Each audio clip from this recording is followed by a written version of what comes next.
നമസ്കാരം. പണ്ടുള്ളവർ കളിയാക്കി പറയാറില്ലേ, നമ്മുടെ കുറവുകളെക്കുറിച്ചും കുറ്റങ്ങളെക്കുറിച്ചും ഒക്കെ ഓർത്ത് നമ്മൾ വെറുതെ വ്യാകുലപ്പെടേണ്ട കാര്യമില്ല എന്നും, നമ്മുടെ ചുറ്റും ഒരുപാട് പേരുണ്ടല്ലോ അങ്ങനെയുള്ള ഭാരിച്ച കാര്യങ്ങളെക്കുറിച്ച് നമ്മളെ ഓർമ്മിപ്പിക്കാനെന്നുമൊക്കെ. ഒരിക്കൽ ഒരു സ്കൂളിലെ തോട്ടക്കാരൻ്റെ മകൻ, വലിയൊരു സ്കൂളാണ്, അയാൾക്ക് വലിയ ആഗ്രഹമായിരുന്നു താൻ ജോലി ചെയ്യുന്ന വലിയ സ്കൂളിൽ തൻ്റെ മകനും പഠിക്കണമെന്ന്. അദ്ദേഹം വലിയ ആഗ്രഹത്തോടെയാണ് തൻ്റെ മകനെ അവിടെ ചേർത്തത്. പക്ഷെ ഒരു ദിവസം ആ കുഞ്ഞ് കരഞ്ഞുകൊണ്ട് അച്ഛൻ്റെ അടുത്ത് വന്ന് പറയുകയാണ്, അച്ഛൻ നാളെ തൊട്ട് ഞാൻ ഈ സ്കൂളിൽ പഠിക്കുന്നില്ല.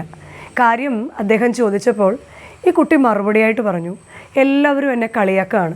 ഞാൻ ഒന്നാമത് വരുമ്പോഴും അവർ പറയും, നീ അങ്ങനെ ഒന്നാമത് വരേണ്ട കാര്യമൊന്നുമില്ല, നീ ആ തോട്ടക്കാരൻ്റെ മോനല്ലേ. സ്പോർട്സിൽ ഞാൻ ഒന്നാമത് വന്നാലും പറയും, നീ എന്തിനാ ഒന്നാമത് വരുന്നത്, നീ ആ തോട്ടക്കാരൻ്റെ മകനല്ലേ. ഇങ്ങനെയുള്ള ഈ പുച്ഛവും ആക്ഷേപവും പരിഹാസവും ഒക്കെ കേട്ട് ഞാൻ മടുത്തു വച്ചാൽ ഇനി ഞാൻ ഈ സ്കൂളിൽ പഠിക്കില്ല എന്ന്.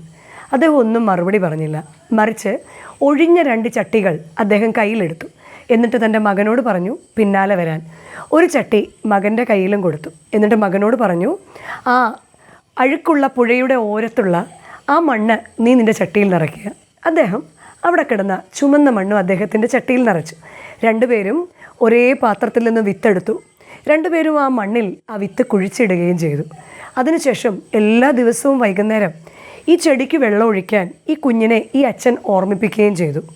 ഈ കുഞ്ഞിനെ കൊണ്ട് ആ പുഴയിൽ നിന്ന് വെള്ളം എടുപ്പിച്ച് നിർബന്ധപൂർവ്വം അച്ഛൻ ചട്ടിയിൽ ഒഴിക്കുമ്പോൾ അച്ഛൻ നല്ല തെളിഞ്ഞ വെള്ളം അച്ഛൻ്റെ ചട്ടിയിലെ ചെടിക്ക് ഒഴിക്കുകയും ചെയ്യും. പല ദിവസമായപ്പോൾ കുഞ്ഞിത് ശ്രദ്ധിക്കുന്നുണ്ടെങ്കിലും ശ്രദ്ധിക്കുന്നു എന്നത് മനസ്സിലാകാത്തതുപോലെ അച്ഛൻ നിന്നു. ഈ കുഞ്ഞിൻ്റെ ചെടി അച്ഛൻ നട്ട ചെടിയേക്കാൾ ആരോഗ്യത്തോടെ വളരുകയും പെട്ടെന്ന് പൂക്കുവാനായി തയ്യാറെടുക്കുകയും ചെയ്തു. ദിവസങ്ങൾക്കുള്ളിൽ അത് പൂവിരിയുകയും നല്ല ആരോഗ്യമുള്ള ചെടിയാകുകയും ചെയ്തു. എന്നാൽ ഇത്രയും മിടുക്കനായ നല്ല തോട്ടക്കാരനായ അച്ഛൻ്റെ ചെടി മാത്രം എന്താ ഇങ്ങനെ വാടി നിൽക്കുന്നതെന്ന് ഈ കുഞ്ഞ് ചോദിച്ചു. അച്ഛൻ പറഞ്ഞു, ഇത് നിൻ്റെ വായിൽ നിന്ന് കേൾക്കാൻ ഞാനും നോക്കി ഇരിക്കുകയായിരുന്നു.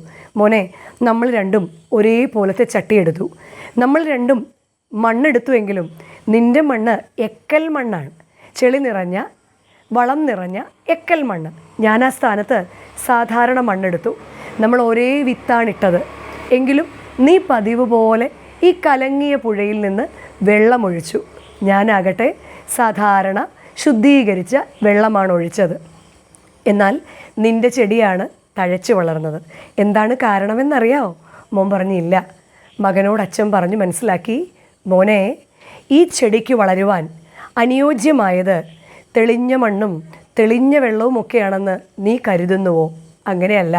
എന്നാൽ ചെടിക്ക് ആവശ്യമായത് ചെളിയുള്ള വളക്കൂറുള്ള നല്ല മണ്ണും ഈ കലങ്ങിയ പുഴയിൽ കൂടി ഒഴുകി വരുന്ന അഴുക്ക് ചാലിൽ കൂടി ഒഴുകി വരുന്ന ഈ വെള്ളവുമൊക്കെ കൂടുതൽ വളം കൊടുത്ത് നിൻ്റെ ചെടിയെ ആരോഗ്യമുള്ളതാക്കി തീർക്കുകയും ചെയ്തു. ഒരേ വിത്തുകൾ പോലെ ജീവിതത്തിൽ എല്ലാവർക്കും ഒരേ സാഹചര്യങ്ങളുണ്ടാകാം. എന്നാൽ ചിലർക്ക് അല്പം പരിഹാസങ്ങളും ചിലർക്ക് കുറച്ച് പുച്ഛങ്ങളും ആക്ഷേപങ്ങളുമൊക്കെ കൂടുതൽ കേൾക്കേണ്ടി വരും.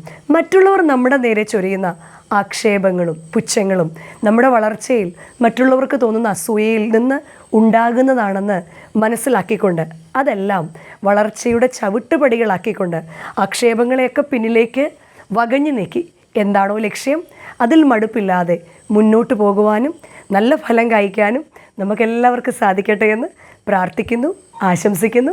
നന്ദി, നമസ്കാരം.